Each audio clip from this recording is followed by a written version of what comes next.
Even after the How to Fight Steve Harrington video and Volume 1 review, I still find myself wanting to talk more Stranger Things, and more specifically, more Steve Harrington.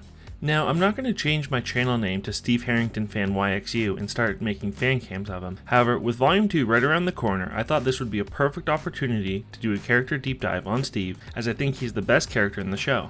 In this video, I will look at what makes him such a compelling character and how he has evolved over the course of the series. Bad Steve.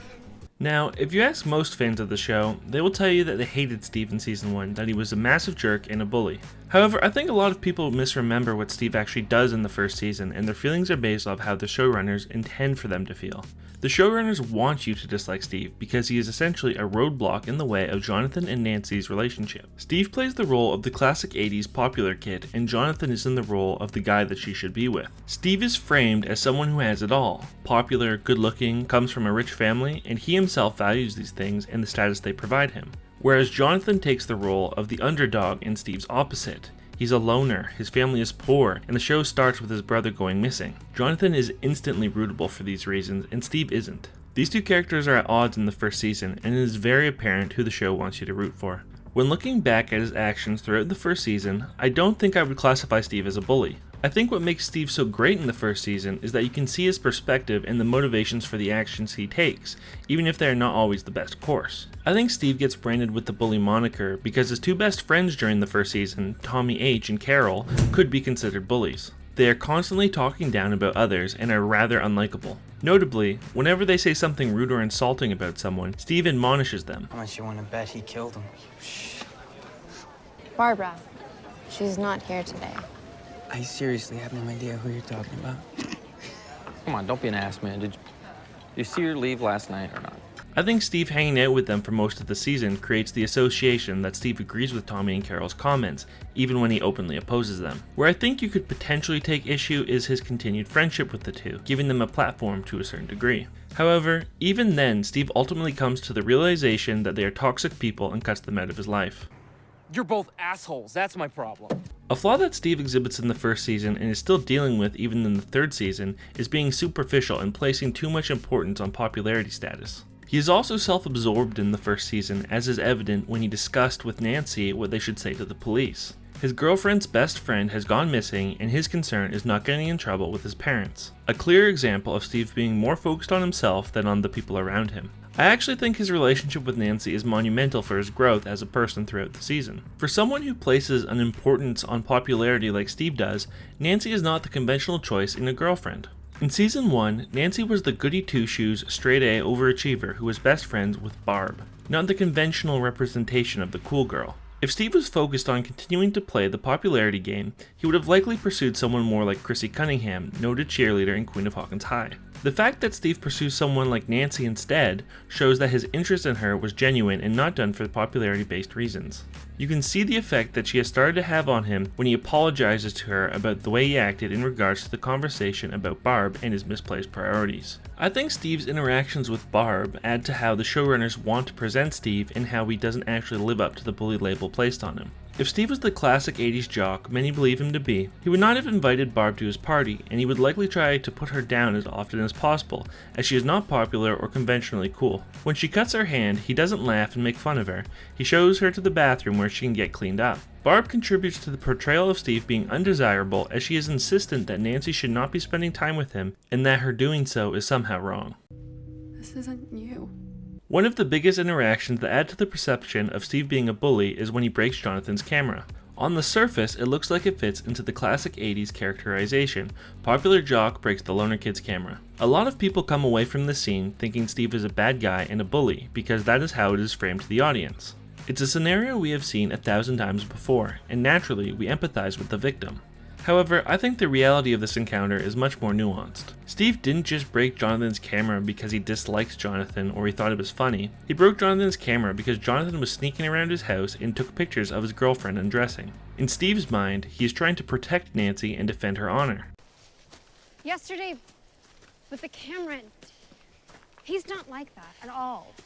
He was just being protective. Yeah, that's one word for it.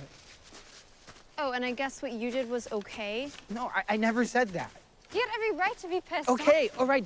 Now, I don't think Steve necessarily handled it in the best way possible, especially considering that Nancy, the true victim in all of this, looks really uncomfortable with how everything went down. However, Steve is clearly acting emotionally in the moment, and I can understand why he would be angry with Jonathan for what he did. I think scenes like this are what makes Steve's character so interesting in the first season, because what might look to be bullying on the surface has a lot more nuance and justification than it initially seems. His concern for Nancy is real and leads him to going to check on her when he thinks something is wrong. What he sees is Nancy alone in a room with Jonathan. He jumps to conclusions and makes a series of bad decisions as a result of the pain he feels. This leads to the theater being painted and his encounter with Jonathan and Nancy in the alleyway. It was Tommy H that spray painted the theater, but as it is pointed out later, Steve didn't ask him to stop. Are you serious Yeah, right now, I'm man? serious. You shouldn't have done that. Done what? You know what? You mean call her out for what she really is?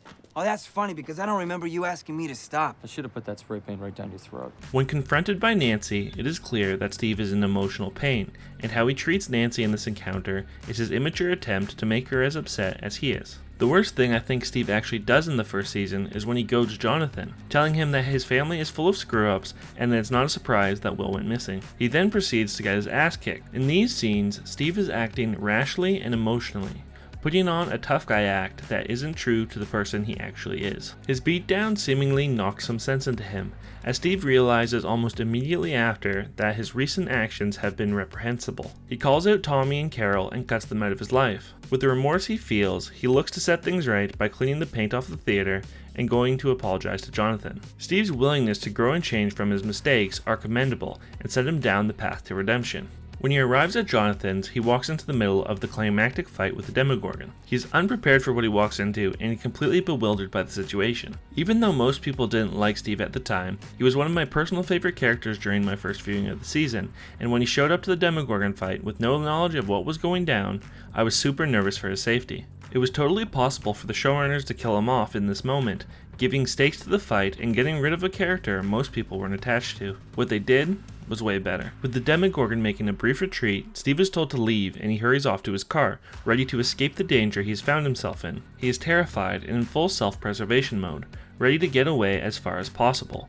That is, until he sees the lights flashing again. This moment is the pinnacle of his Season 1 story arc, as he is given the option to act in his own self-interest and run away, or he can charge back in there and risk his life for Nancy and Jonathan. Because there's that scene where, really, which is the beginning of his turn, which is when he comes back in the end and he comes and ends up fighting the Demogorgon with Jonathan and Nancy. Steve rushing back in and picking up his infamous bat is one of my favorite moments in the first season for what it means for his character. By the end of the first season, Steve has undergone a full arc, growing from someone who was self-centered to a person willing to risk his life for others. He ends the season replacing Jonathan's camera as recompense for the wrongs he feels he has done. Surprisingly, even after the change he underwent, the fandom still viewed Steve unfavorably, not changing their tune until the second season. This seems like a good time to mention the comments made in future seasons by Robin and Eddie, where they discuss how Steve used to be. Robin mentions how Steve used to be a real asshole, but doesn't really mention any asshole behavior that he exhibited. I think it is less that he was outwardly mean to anyone, and more like he was simply oblivious to them, as he was in his own little world. With everyone looking at Steve and thinking how cool and popular he is, it is natural to be envious and potentially even resent him. I think Eddie's comments shed further light on this. I guess I can accept the fact that Steve Harrington is actually a good dude.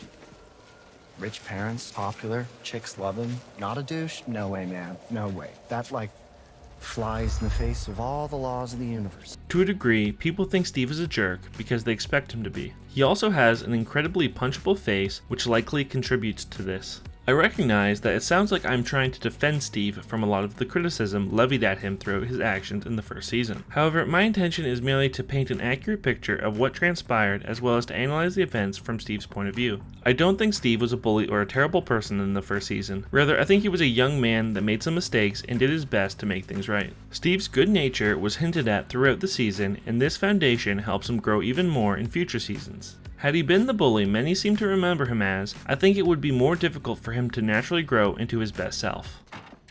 Turns out I'm actually a pretty damn good babysitter. Similar to how I think Steve's relationship with Nancy led to a lot of growth on his part, I think the ending of that relationship contributes even further to his growth as a person. When season 2 begins, Steve has clearly carried the lessons he learned in his first season with him, placing his relationship with Nancy and how she feels as his #1 priority. That is why he is so lost when Nancy refuses to say that she loves him and calls their relationship bullshit. It becomes clear that Nancy does not feel the same way about him that he feels about her. Like we're in love? Bullshit. You don't love me? They are technically still together throughout the rest of the season, but Nancy has effectively moved on before Steve even knows it's over. While Steve is going through a difficult time in his romantic life, his school life is distressed as well with the introduction of Billy. Billy sees Steve as his rival, challenging his place on the basketball team and title of King of Hawkins High. His ex-friend Tommy takes a shot at Steve when informing him that Nancy left with Jonathan and hasn't been seen since, obviously trying to get a rise out of Steve. How Steve deals with the love triangle this season as opposed to the first season really showcases how he has changed. When he suspected Nancy and Jonathan cheating behind his back in the first season, he acted out and tried to hurt both of them with his words. In the second season though, he acknowledges their friendship and goes to apologize to Nancy for whatever wrong he has committed, though he's not entirely sure what exactly that is. Listen, I've been thinking. Love you. Sorry.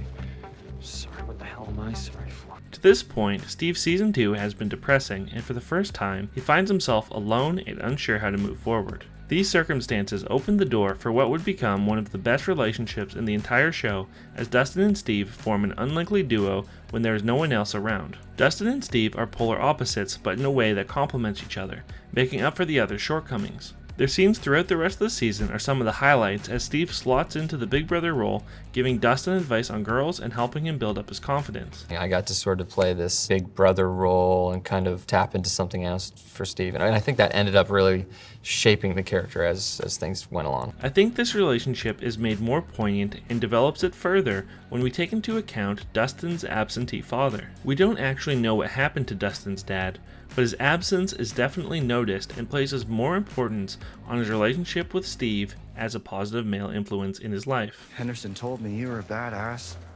Insisted on the matter, in fact. Wait, Henderson said that? Oh yeah, shit. Kid worships you, dude. Like, you have no idea. With Steve being enlisted to help Dustin chase down Dart, Steve finds himself begin his babysitter arc and start to become a protector figure. When they meet up with Lucas and Max and have the Demodog encounter at the junkyard, Steve steps up big in a number of ways. When the Demodogs don't take the bait, Steve puts his life on the line for the group, offering himself as bait and attempting to handle the situation the best he can. When he realizes he is vastly outnumbered, he retreats to the bus and defends it and the kids with all he has. When a Demodog looks ready to pounce on the kids, he throws himself between them, guarding them as best he can.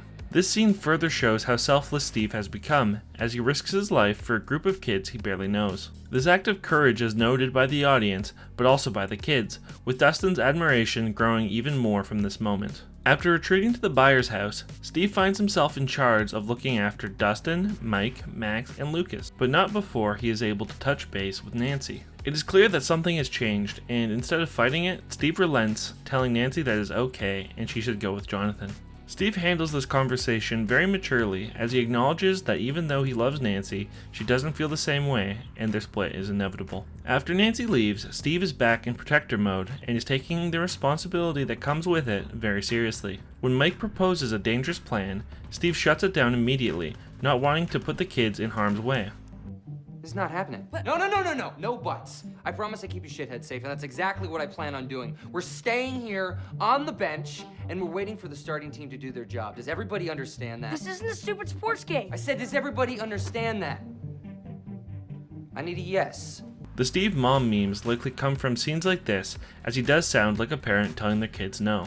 However, their discussion is interrupted as Billy shows up looking for Max. Steve steps up once again and tries to hide Max in an attempt to protect her from her brother. Billy charges in and attacks Lucas, forcing Steve to step in and fight Billy. It feels like Steve was always going to lose this fight, but he steps up nevertheless and proceeds to get his ass kicked. His courage gave Max the ability to empower herself and knock Billy out with the drugs. Another example of Steve acting selflessly to defend the kids. Start off in the series as one of the most selfish characters, and then you move into being one of the most selfless characters. When Steve comes to after his beating, he finds himself with the kids about to enter the tunnels.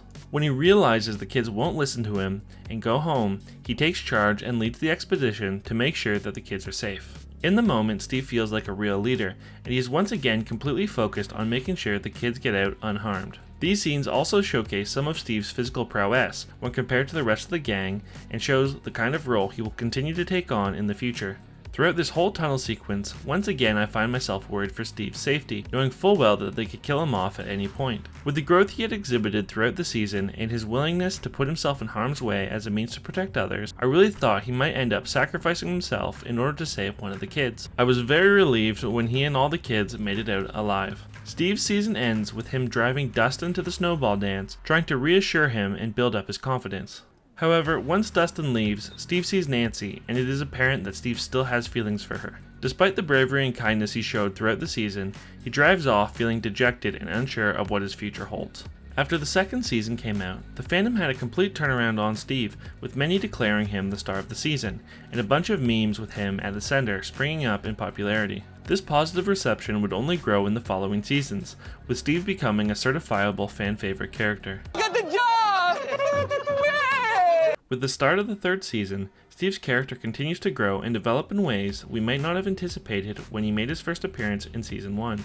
In the summer of 1985, we find Steve after he recently graduated from high school, working a summer job at Scoops Ahoy. When the season starts, Steve feels like he is adrift in the world, not sure who he is or where he is going. He didn't get into college, and his father is cutting him off to teach him a lesson. With all these things adding up, Steve feels like a failure with no future. Oh, you mean that I couldn't even get into tech and my douchebag dad's trying to teach me a lesson? I make $3 an hour and I have no future? That truth?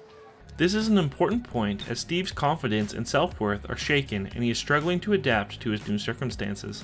His life plans haven't worked out up to this point, and like so many young people, he is trying to find his place in the world. I kind of liked where we picked up Steve at the beginning of season 3. He's kind of at a low point.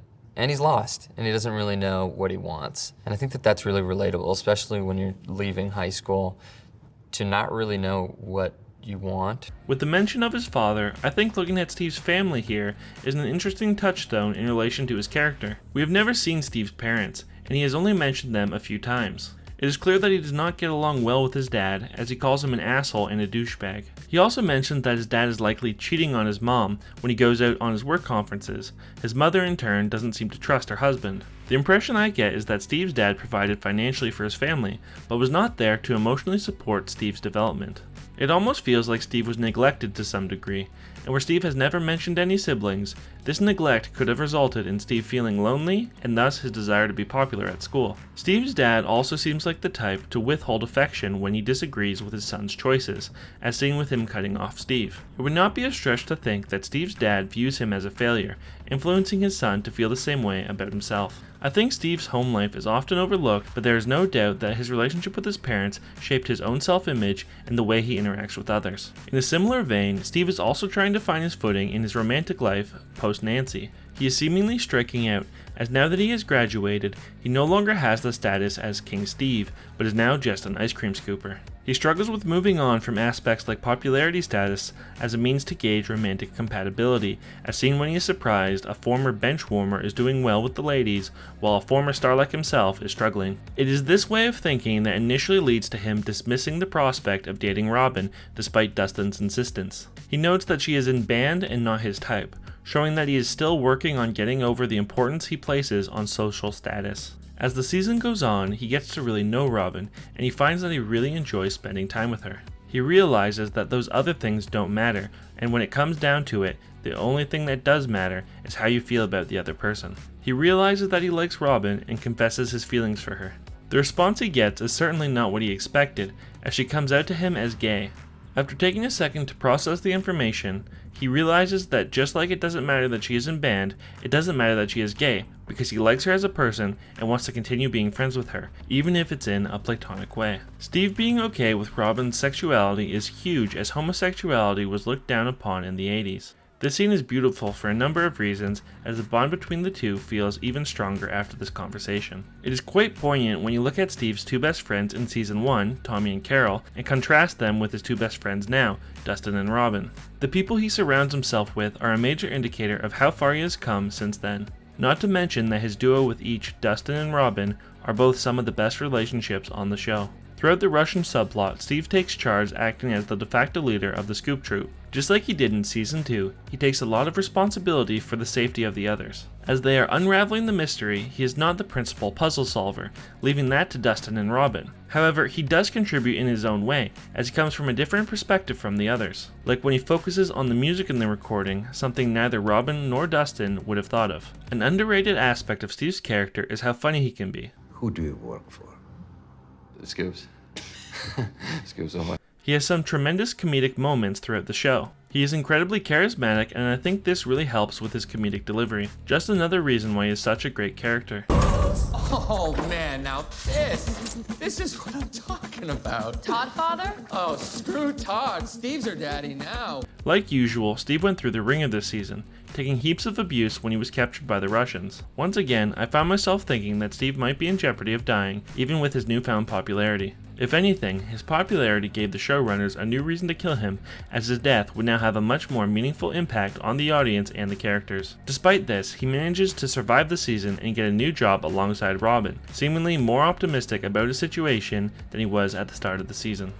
Always the goddamn babysitter! Season 4 gives us exactly what we want, as we are treated to Steve interacting with Dustin and Robin in some of the most fun scenes of the season. After season 3 and Robin's coming out to Steve, for whatever reason I never thought that it would remain a secret just between the two of them. He keeps Robin's secret even from Dustin, because it is not for him to say. He is also really supportive of Robin and encourages her to pursue a relationship with Vicky, trying to help her get out of her own head and assuring her that she should give love a chance. He is having his own relationship troubles as he is looking for something more meaningful. He has had a number of flings, but they have provided him with little to no pleasure outside of the physical aspects. I think this shows how Steve is still concerned with his future in the romantic sense, but also in his career. To this point, the only job that has provided him any meaning is babysitting, and that doesn't pay very well. Similarly, the only time Steve was in love was with Nancy.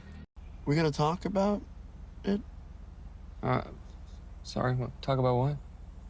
Your temporary insanity earlier today when you basically threw yourself at Nance. He still cares for Nancy, and that is why the love triangle springs up again. I think Steve's renewed interest in Nancy makes perfect sense, as he never stopped caring for her, and the reason they broke up was because she no longer felt the same way about him. It is also the most meaningful romantic relationship he has ever had, and clinging to that when every other relationship is unfulfilling is understandable. You don't even know who you are. So before anybody's going to fall in love with you, hang back, figure out who you are. As the season goes on, he once again finds himself in the babysitter role, and despite his objections, he takes the responsibility just as serious as always. He really is a protector and concerned with everyone's safety, like when he doesn't want to let Nancy go on by herself, or when he wants Max to stay in Mike's basement for her own safety. I also think it is very telling that Max writes a letter for Steve. This is likely because he risks his life for her multiple times in season 2 and stood up to Billy on her behalf. He also has acted like a big brother to her and the rest of the kids during the good times, like when he worked at the mall. To an extent, I think her relationship with Steve is what she wished her relationship with Billy could have been.